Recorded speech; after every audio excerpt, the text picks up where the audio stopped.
जो कहती है मुझे तोड़ लेना वनमाली, उस पद पर देना तुम फेंक, मातृभूमि पर शीश चढ़ाने जिस पद पर जावे वीर अनेक।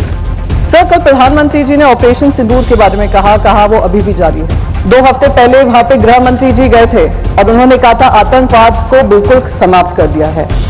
2019 में जब 370 धारा हटी थी, कौन भूल सकता है गृह मंत्री के वो शब्द जहां उन्होंने कहा था पीओके के लिए हम जान भी दे देंगे। एग्रेसिव ना हो, जान दे देंगे इसके लिए। क्या बात कर रहे हो आप? एग्रेसिव होने की क्या बात कर रहे हो? जान दे देंगे इसके लिए। तिरंगा यात्रा हुआ था जिसमें गृह मंत्री ने कहा अब बातचीत पाकिस्तान से होगी तो सिर्फ पीओके को लेकर होगी। ये क्या हुआ जिस वजह से हमें ये सीज फायर करना पड़ा? गृह मंत्री जी से सर आपको बहुत जगह फोन करने की जरूरत नहीं पड़ेगी, एक इंटरकॉम पे ही फोन कर लेंगे। आईसीसी के चेयरमैन को अगर आप कह देंगे कि ये इंडिया पाकिस्तान मैच नहीं हो सकता तो नहीं होगा, ये हमारे ऑपरेशन सिंदूर की कामयाबी होगी। Sir Shrimati Priyanka Chaturvedi ji, 4 minutes. Sir नमस्कार। सर, सियाचिन वॉर मेमोरियल पे माननीय कवि श्री माखनलाल चतुर्वेदी जी की एक कविता है जो कहती है मुझे तोड़ लेना वनमाली, उस पद पर देना तुम फेंक, मातृभूमि पर शीश चढ़ाने जिस पद पर जावे वीर अनेक। इन्हीं शब्दों को याद कर सियाचिन में हमारे जवान हों या शहीद कारगिल के सुरक्षा के समय पे हों या ऑपरेशन सिंदूर को लेकर हों या ऑपरेशन महादेव जो हुआ है, उन सबको याद कर नमन कर मैं उनकी शौर्य गाथा में उम्मीद करती हूं हमारा देश सदैव गाएगा।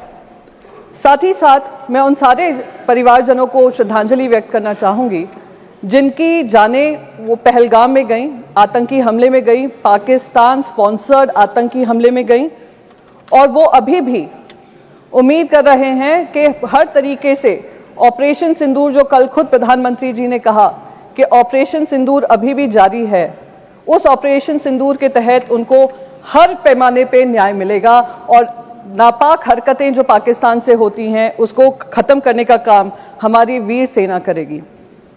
सर, कल प्रधानमंत्री जी ने ऑपरेशन सिंदूर के बारे में कहा वो अभी भी जारी है और मैं उनका शुक्रिया अदा करती हूं कि उन्होंने देश को याद दिलाया कि ऑपरेशन सिंदूर में जो हमारी सेना ने किया वो अब तक खत्म नहीं हुआ है, हम इनकी नापाक हरकतों को खत्म करेंगे। पर कुछ सुझाव मेरे भी हैं।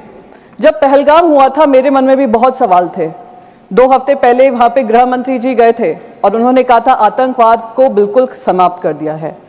2019 में जब 370 धारा हटी थी, कौन भूल सकता है गृह मंत्री के वो शब्द जहां उन्होंने कहा था पीओके के लिए हम जान भी दे देंगे।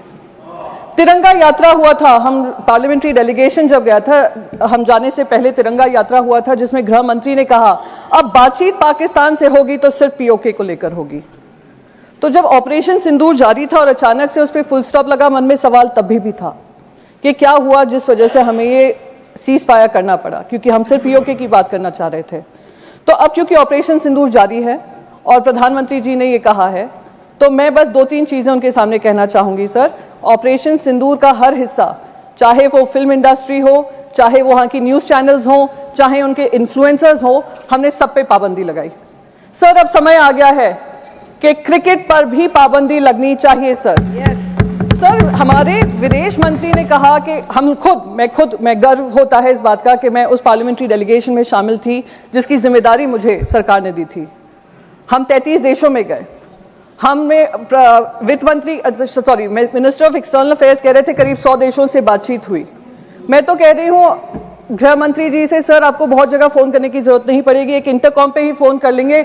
आईसीसी के चेयरमैन को अगर आप कह देंगे कि ये इंडिया पाकिस्तान मैच नहीं हो सकता तो नहीं होगा, ये हमारे ऑपरेशन सिंदूर की कामयाबी होगी। सर हम जो 26 महिलाएं जो विधवा हुई वो उनके मुंह, हम उनके मुंह पे जाकर कहेंगे कि हमें वो इंडिया पाकिस्तान मैच खेलना है, हम पैसा कमाना चाहते हैं, पैसे के ऊपर आपका परिवार नहीं है। तो मैं बस यही रिक्वेस्ट करूंगी, एक ऑपरेशन सिंदूर वो होना चाहिए। सर, ऑपरेशन सिंदूर में हमने पाकिस्तान को तो मुंह तोड़ जवाब दिया और उसका गर्व है, हम सबको गर्व है, विपक्ष को भी गर्व है क्योंकि विपक्ष आपके साथ खड़ा रहा। जिन लोगों को एंटी नेशनल कहा गया था 2014 से, उन्हीं ने देश का तिरंगा सबसे ऊपर लहराया विदेशों में जा जाकर। मेरे को उसका गर्व महसूस होता है सर। पर जो हमारे यहां पर पहलगाम को लेकर इंटेलिजेंस फेलियर हुआ, उसकी जवाबदेही किसी ने ली? सर, क्या हमारे इंटेलिजेंस चीफ का इस्तीफा मांगा गया? जी सर, मैं खत्म ही कर दूंगी, मैं ज्यादा समय नहीं लूंगी। खत्म हो रहा है समय। सर बस 20 सेकंड में खत्म कर दूं सर। उस इंपॉर्टेंट मिशन का हिस्सा थी। इंटेलिजेंस फेलियर जो हुआ, उसके तहत किसी ने भी इसकी जिम्मेदारी लेते हुए इस्तीफा लिया? इस्तीफा होने चाहिए सर। तब तक ये ऑपरेशन सिंदूर कंप्लीट नहीं होगा जब तक आउटसाइड वर्ल्ड को तो हमने पाकिस्तान को 2 टूक जवाब देकर अकाउंटेबिलिटी तय की, जब तक इंटरनल अकाउंटेबिलिटी हम तय नहीं करेंगे। 20 सेकंड हो गए। जय हिंद सर, जय Hind. Thank you very much. माननीय उपेंद्र कुशवाहा, 4 मिनट।